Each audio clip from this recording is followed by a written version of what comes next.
Doctor Varghese George, നോക്കൂ, ഈ മാസപ്പടി നോക്കുകൂലി എന്നൊക്കെ പറയുമ്പോൾ CMRL എക്സാലോജിക് ഇടപാടിൽ മാസപ്പടി നോക്കൂലി എന്നൊക്കെ പറയുമ്പോൾ അതങ്ങ് ലഘൂകരിക്കപ്പെടുകയല്ലേ?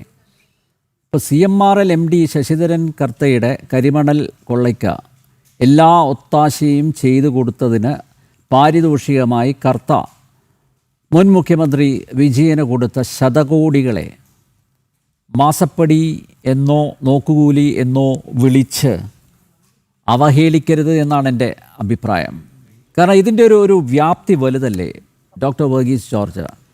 ഇവിടെ എന്തിനാണ് ഇത്രയും പണം കൊടുത്തത്? ഇപ്പോൾ 2.25 കോടി മാത്രമേ കിട്ടിയുള്ളൂ. അത് അക്കൗണ്ടഡ് മണിയാണ്.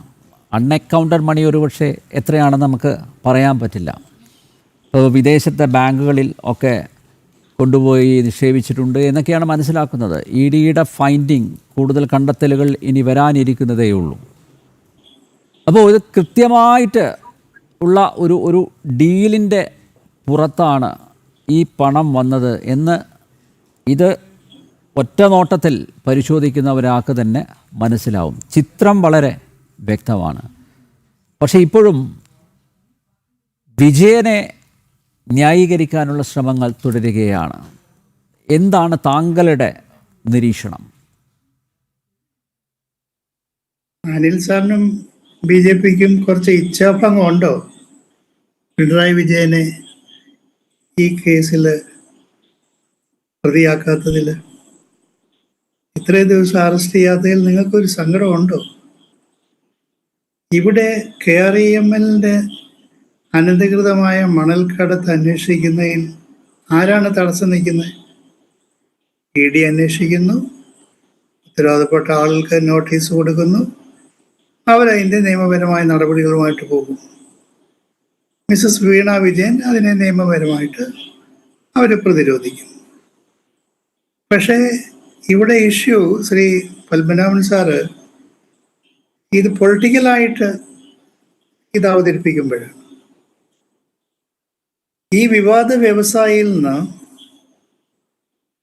ഞങ്ങൾ പണം വാങ്ങി എന്ന് പരസ്യമായിട്ട് പറഞ്ഞിട്ടുള്ള നേതാക്കന്മാരില്ലേ? ഇവിടെ അനിൽ സാറെല്ലാം ഊഹമാണ് പറയുന്നത്. ലക്ഷക്കണക്കിന് കോടിക്കണക്കിന് പ്രേക്ഷകരുടെ മുമ്പിൽ വന്നിട്ട് ഞങ്ങൾ ഈ വിവാദ വ്യവസായിയുടെ കയ്യിൽ നിന്ന് സംഭാവന വാങ്ങി, ഉഴപ്പൻ രീതിയിൽ പറയുകയാണ്. ഈ മന്ത്രിസഭയിലെ 3 അംഗങ്ങൾ സംഭാവന വാങ്ങിയില്ലേ? അത് അന്വേഷിക്കണ്ടേ സാറേ? അത് അന്വേഷിക്കുന്ന കാലയളവിൽ അവർ സ്ഥാനത്ത് തുടരുന്നത് ശരിയാണോ? BJPയുടെ പ്രാദേശിക നേതാക്കളും വാങ്ങിയിട്ടില്ലേ? അതുകൊണ്ട് ഇന്നത്തെ ഈ ഡിസ്കഷന്റെ പ്രസന്റേഷൻ നിങ്ങൾക്ക് പിണറായി വിജയനിലേക്ക് ഈ അന്വേഷണം നീളുമോ എന്നാണ് എഴുതി കാണിക്കുന്നത്. വലിയൊരു ഇച്ഛാഭംഗം ഉള്ളതുപോലെ. അതുകൊണ്ട് തീർച്ചയായിട്ടും ED പിണറായി വിജയനിലേക്ക് നീളുമോ എന്ന് ചോദിക്കുമ്പോൾ അത് പൊളിറ്റിക്കലാണ്. EDയുടെ രാഷ്ട്രീയ നിലപാടുകൾ, രാഷ്ട്രീയ പ്രതിയോഗികളെ വേട്ടയാടാനുള്ള ED തീരുമാനങ്ങൾക്കെതിരെ ഈ രാജ്യത്ത് ഏറ്റവും ശക്തമായി പ്രതിഷേധിച്ചിട്ടുള്ള BJP ആയിരുന്നു. UPA ഭരണകാലഘട്ടത്തിൽ അരുൺ ജെയ്റ്റ്ലി, സുഷമ സ്വരാജ്, LK അദ്വാനി തുടങ്ങിയവർ എത്രയോ പേരാണ് ഇതിനെതിരെ ശക്തമായ നിലപാടുകൾ സ്വീകരിച്ചിരിക്കുന്നത്. BJPയുടെ ഔദ്യോഗിക രേഖകൾ നോക്കിയറിയാം. കേന്ദ്ര അന്വേഷണ ഏജൻസികളെ രാഷ്ട്രീയ പ്രതികളെ വേട്ടയാടുന്നതിന് വേണ്ടി ഉപയോഗിച്ചതിനെ കുറിച്ച് അരുൺ ജെയ്റ്റ്ലിയുടെ സെപ്പറേറ്റ് പ്രസന്റേഷൻ തന്നെയുണ്ട്. ഇപ്പോൾ നിങ്ങൾ അധികാരത്തിലിരിക്കുമ്പോൾ കോൺഗ്രസ്സുകാരാണ് നിങ്ങളെ ഇത് പഠിപ്പിച്ചത്, സെൻട്രൽ ഏജൻസി ഉപയോഗിച്ചുകൊണ്ട് ഈ രാജ്യത്തെ രാഷ്ട്രീയ പ്രതികളെ തകർക്കാൻ. ഇപ്പോൾ BJP അത് ഉപയോഗിക്കുകയാണ്. BJP അത് ഉപയോഗിക്കുമ്പോൾ അതിനെ ഞങ്ങൾ രാഷ്ട്രീയമായിട്ട് നേരിടും, നിയമപരമായുള്ള കാര്യങ്ങളെ നിയമപരമായിട്ട് നേരിടും. അതുകൊണ്ട് അനിൽ സാറ് പറഞ്ഞ പോലെ ഇത് പിണറായി വിജയനിലേക്ക് നീളുന്നു എന്നുള്ള അനിൽ സാറിന്റെ ഊഹമാണ്. അല്ല ശ്രീ വർഗീസ് ജോർജ്, ഞാൻ ഒറ്റ കാര്യം ചോദിച്ചോട്ടെ താങ്കളോട്. അതായത് നോക്കൂ, ഈ ആറ്റമിക് മിനറൽസിൻ്റെ ഖനനം പൊതുമേഖലയിൽ മാത്രം ഒതുക്കി കേന്ദ്ര സർക്കാർ 2019 ഒരു നിയമ ഭേദഗതി പാസ്സാക്കിയിരുന്നു. അത് പ്രകാരം CMRLൻ്റെ ജോയിൻറ്റ് വെഞ്ചറായ KREMLന് സർക്കാർ അനുവദിച്ച ഖനന പാട്ടക്കരാർ റദ്ദാക്കേണ്ടതായിരുന്നു. എപ്പോൾ? 2019. എന്നാൽ അന്ന് അത് റദ്ദാക്കിയില്ല. അന്നത്തെ മുഖ്യമന്ത്രി കണ്ണടച്ചു. KREML കരിമണൽ ഖനനവുമായി നിർബാധം മുന്നോട്ട് പോയി. മാസപ്പടി വിവാദമുയർന്നതിന് ശേഷം 2023 ഡിസംബർ 23 മാത്രമാണ് കരാർ റദ്ദാക്കിക്കൊണ്ട് വ്യവസായ വകുപ്പ് ഉത്തരവ് ഇറക്കിയത്. ഏകദേശം 5 വർഷക്കാലം കർത്തയും ടീമും വിജയൻ്റെ അനുഗ്രഹാശിസ്സുകളോടെ ഖനനത്തിമർപ്പ് തന്നെ നടത്തി എന്ന് പറയാം. എന്തുകൊണ്ടാണ് വർഗീസ് സാറേ താങ്കൾ പറയുന്നു ഇതിനെ പൊളിറ്റിക്കലി ആയിട്ടാണ് കൈകാര്യം ചെയ്യുന്നത്, രാഷ്ട്രീയ പ്രതിയോഗികളെ വേട്ടയാടുന്ന ഒരു സമീപനമാണ് ഇവിടെ എടുത്തിരിക്കുന്നതൊക്കെ താങ്കൾ പറയുന്നു. ഒരിച്ച പങ്കുമില്ല.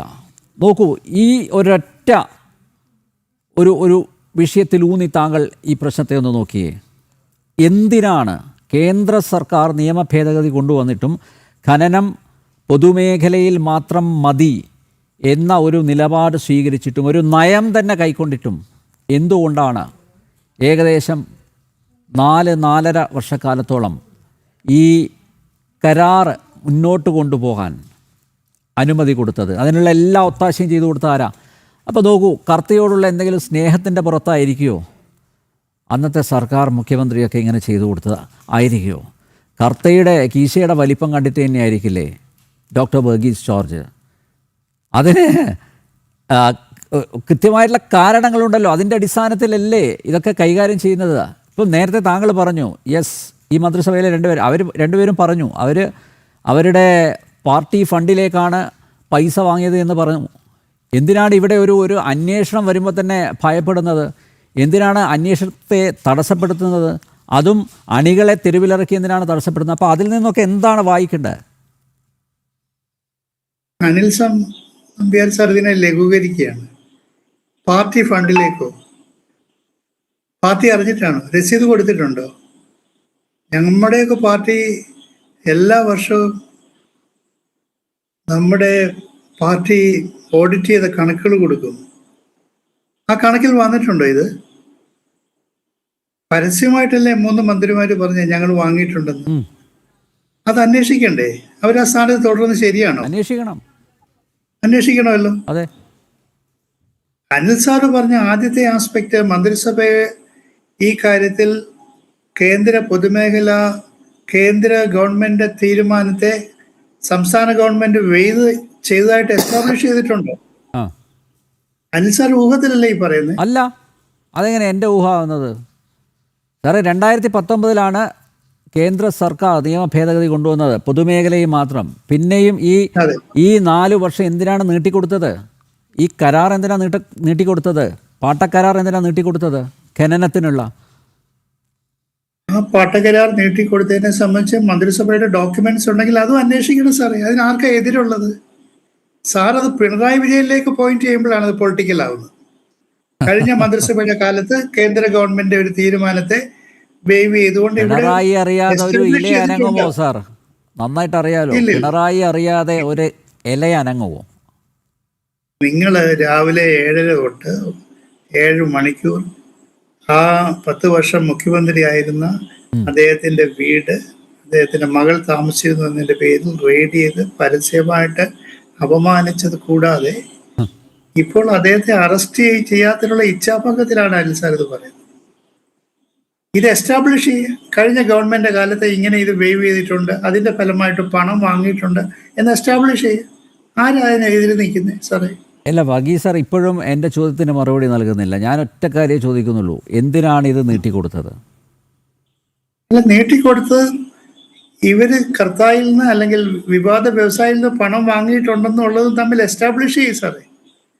ഇതൊരു പോളിസി ഇഷ്യൂവിന്റെ പേരിൽ നീട്ടിക്കൊടുത്തതാണോ? അല്ലാതെ ഒരു പോളിസി എടുത്തില്ലേ കേന്ദ്ര സർക്കാർ? ഒരു പോളിസി എടുത്തില്ലേ? അപ്പോൾ ആ പോളിസിക്ക് അനുസരിച്ചല്ലേ സംസ്ഥാന സർക്കാർ പോകേണ്ടത്? അല്ലാതെ എപ്പോഴും പറയുന്ന പോലെ ഇത് കേരളമാണെന്ന് പറഞ്ഞാൽ മതിയോ? ഇവിടെ പ്രത്യേക നിയമമൊന്നുമില്ലല്ലോ. കേന്ദ്ര നിയമം വരുന്നു, അത് നടപ്പിലാക്കാനുള്ള ഉത്തരവാദിത്തം, ബാധ്യത സംസ്ഥാന സർക്കാരിനില്ലേ?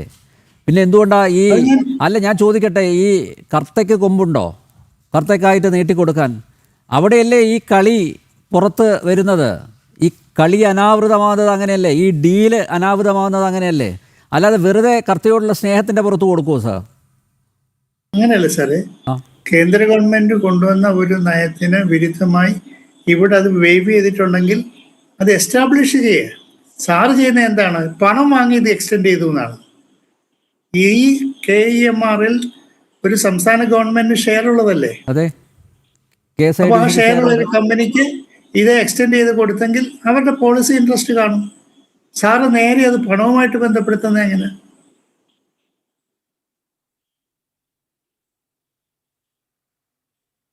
ഹലോ ഹലോ, ആ പറഞ്ഞോളൂ സാർ. സാർ അത് ഉപയോഗിച്ച വാക്ക് എന്താണ്? ശതകോടികൾ. ശതകോടികൾ വാങ്ങി ഇത് ലൈസൻസ് കൊടുത്തു, എക്സ്റ്റൻഷൻ കൊടുത്തു. അത് എസ്റ്റാബ്ലിഷ് ചെയ്തിട്ടുണ്ടോ ശതകോടികൾ വാങ്ങിയെന്ന്? മന്ത്രിസഭ ഡോക്യുമെന്റ്സ് പരിശോധിച്ചിട്ടുണ്ടോ? അല്ല, അതൊക്കെ ഇനി പുറത്തു വരേണ്ടതല്ലേ സാർ? അതൊക്കെ അന്വേഷണത്തിൽ പുറത്ത് വരുന്ന തെളിയേണ്ടതല്ലേ? കാര്യത്തെ സാർ പക്ഷേ ഇത് preempt ചെയ്യാൻ- ഒറ്റ നോട്ടത്തിൽ മനസ്സിലാവില്ല സാർ. പുറത്തു പ്രൊഫസർ വരുന്ന വർഗീസ് കാര്യത്തെ ജോർജ്, സാർ താങ്കൾ ഇടതുമുന്നണിയുടെ നായകൻ, പ്രതിപക്ഷ നേതാവ് പിണറായി വിജയനെ സംരക്ഷിച്ചോളൂ, കുഴപ്പമില്ല. തീർച്ചയായിട്ടും. എനിക്ക് അതിൽ ഒരു എതിർപ്പുമില്ല, താങ്കൾ സംരക്ഷിച്ചോളൂ. പക്ഷേ ഒരു കോമൺ സെൻസ് വെച്ച് സാർ ഒന്ന് നോക്കിയേ ഈ വിഷയത്തെ. അതായത് 2019 ഇങ്ങനെ ഒരു നയം തന്നെ കേന്ദ്ര സർക്കാർ എടുക്കുന്നു. ആ നയം എന്തുകൊണ്ട് സംസ്ഥാന സർക്കാർ പാലിച്ചില്ല? നോക്കൂ, ആ സമയത്ത് ഒക്കെ 2023 ഈ മാസപ്പടി വിവാദം ഉയർന്നപ്പോഴാണ് 2023 ഡിസംബർ 18 ഇത് ക്യാൻസൽ ചെയ്യുന്നത്, റദ്ദാക്കുന്നത് ഈ കരാർ. അപ്പോൾ അതെന്താ പെട്ടെന്ന് അപ്പോഴെന്താ അങ്ങനെ ഒരു പിന്നെ ഇത് സ്വിച്ച് ഇട്ട പോലെ അങ്ങനെ അങ്ങ് നിർത്തിയത് എന്താ? അനിൽ സാറിന്റെ ആർഗ്യുമെന്റ് അക്സെപ്റ്റ് ചെയ്തു. പക്ഷെ സാർ ഇവിടെ അത് ഈ പണവുമായിട്ട് എസ്റ്റാബ്ലിഷ് പിന്നെ ചെയ്തു. പണത്തിനല്ലാതെ സാർ പിന്നെ എന്തിനാ? അതല്ല ഞാൻ ചോദിക്കുന്നത്. കർത്തിയോട് എന്താ മമതയാണോ, സ്നേഹമാണോ, പ്രണയമാണോ, പ്രേമമാണോ പിണറായി വിജയന്? സംസ്ഥാന ഗവൺമെന്റ് ഷെയറുള്ള 13% ഷെയറുള്ള ഒരു കമ്പനിയല്ലേ? സ്റ്റേറ്റ് ഗവൺമെന്റ് ഇൻട്രസ്റ്റ് ആയിരിക്കാം. സാർ അവിടെയല്ലേ ഇത് ചേർത്ത് വായിക്കേണ്ടത്? ഇപ്പം അതാണ് ഞാൻ പറഞ്ഞു വരുന്നത്. അതായത് ആദായ നികുതി വകുപ്പിൻ്റെ ഇൻ്ററിം സെറ്റിൽമെൻറ്റ് ബോർഡ് 1.72 കോടിയാണ് കണ്ടെത്തിയത്, കൊടുത്തു എന്ന്. അതായത് ഒരു സേവനവും നൽകാതെ എക്സാലോജിക്കിലേക്ക് വന്നത്. SFIO 2.78 കോടി, 2.25 കോടി വന്നു എന്ന് കണ്ടെത്തിയിരിക്കുന്നു. അപ്പോൾ അവിടെയും ഇവർ ചോദ്യം ചെയ്ത സമയത്ത് എന്താ പറഞ്ഞത്? ഒരു സേവനവും കൊടുത്തിട്ടില്ല എന്നാണ് പറഞ്ഞത്. ഒരു സേവനവും കൊടുത്തിട്ടില്ല എന്ന് വീണ പറയുന്നു, ഒരു സേവനവും കിട്ടിയിട്ടില്ല എന്ന് CMR-ൽ അധികൃതരും പറയുന്നു. അപ്പോൾ പിന്നെ എന്തിനാ സാറ് അവിടെ എന്താ പണം? ഈ സാറ് നേരത്തെ എന്നോട് ചോദിച്ചല്ലോ, എങ്ങനെയാണ് പണത്തിൻ്റെ അടിസ്ഥാനത്തിലാണ് ഈ ഒരു ഇടപാട് എന്ന് എങ്ങനെ പറയുന്ന, അല്ലെങ്കിൽ ഇങ്ങനെ സ്ഥാപിക്കുന്ന താങ്കൾ എന്നോട് ചോദിച്ചല്ലോ. അപ്പോൾ ഒരു സേവനവും ഇല്ലാതെ ഇത് കൊടുത്തത്. അതും ഇതുമൊക്കെ ചേർത്ത് വായിക്കണ്ടേ സാർ? സ്വാഭാവികമായും ഒരു ഇൻവെസ്റ്റിഗേഷൻ്റെ ഭാഗമായിട്ട് ഇതൊക്കെ ചേർത്ത് വായിച്ചല്ലേ മുന്നോട്ട് പോകുന്നത്. അവിടെ അനിൽ സാറിനെ ഞാൻ ചലഞ്ച് ചെയ്തില്ലല്ലോ. മിസസ് വീണ വിജയന് കൊടുത്ത തുക അത് അന്വേഷണത്തിന് വിധേയമായി ഇപ്പോൾ അവർ നോട്ടീസ് കൊടുക്കാൻ ഒരുങ്ങുന്നു, അല്ലെങ്കിൽ കൂടുതൽ വിചാരണയ്ക്ക് ഒരുങ്ങുന്നു. ആ കേസ് നടക്കുന്നുണ്ടല്ലോ. ആ case Mises Veena Vijayan defend ചെയ്യട്ടെ. അനിൽ സാറ് ഇപ്പോൾ ഉന്നയിക്കുന്ന ഒരു ആർഗ്യുമെന്റ് ശതകോടികൾ വാങ്ങി ഇത് എക്സ്റ്റെൻഡഡ് വേർഷനാണ് സാർ ഇത്. ആ കേസ് ഞാൻ ഒറ്റ കാര്യം ചോദിച്ചോട്ടെ ഡോക്ടർ വർഗീസ് ജോർജ്, ഞാനൊരൊറ്റ കാര്യം ചോദിച്ചോട്ടെ. അതായത് നോക്കൂ, എന്തുകൊണ്ടാണ് വീണ തൈക്കണ്ടിയിലിന് ഈ പറഞ്ഞ പണം കൊടുത്തത്? എന്തുകൊണ്ടാണ് വീണ തൈക്കണ്ടിയിൽ കൊടുത്തത്? വീണ തൈക്കണ്ടിയിലിൻ്റെ അച്ഛൻ പിണറായി വിജയനായതുകൊണ്ടല്ലേ സാർ? വേറെ വല്ലവരുടെയും മകളാണെങ്കിൽ ശശിധരൻ കർത്ത ഇത്രയും കോടികൾ കൊടുക്കുമോ സാർ? കൊടുക്കുമോ? അനിൽ സാർ ആ രീതിയിൽ ചർച്ച കൊണ്ടുപോകരുത്. മിസസ് വീണ വിജയൻ പിണറായി വിജയന്റെ മകളായതുകൊണ്ട് പിണറായി വിജയനിലേക്ക് എത്തിച്ചേ തീരൂ എന്നാണോ അനിൽ സാറിന് നിർബന്ധം? സാർ, വീണ വിജയന് പണം കൊടുത്തു, അതിനെതിരെ കേസ് വന്നു. വീണ വിജയൻ ഇപ്പോൾ ഹൈക്കോടതി തന്നെ അനുമതി കൊടുത്തിരിക്കുന്നു ഈ കേസുമായിട്ട് മുന്നോട്ട് പോകാൻ. അത് പിണറായി വിജയനുമായിട്ട് എന്തിനാ ബന്ധിപ്പിക്കുന്നത് സാർ?